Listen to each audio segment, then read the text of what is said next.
So today we've got Andy's F90 M5 in for a full kit. We're doing the RK style splitter, MP style side skirts, diffuser and spoiler, and we're going to show you the steps taken to get this kit fitted.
So that's the F90 M5 kit wrapped up. This is one of our most popular products for this car, and it took us around 2.5 hours to fit. So let me talk you through the steps of fitting it.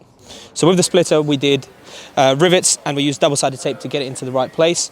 With the side skirts, same thing, double-sided tape and rivets. And then if we come back to the spoiler and the diffuser, the spoiler, I'm not a huge fan of using things like Tiger Seal on spoilers like this, so it's just taped on, and a diffuser is really easy. So you take the black plastic part of it off, and then you take off the middle and you put this into that place.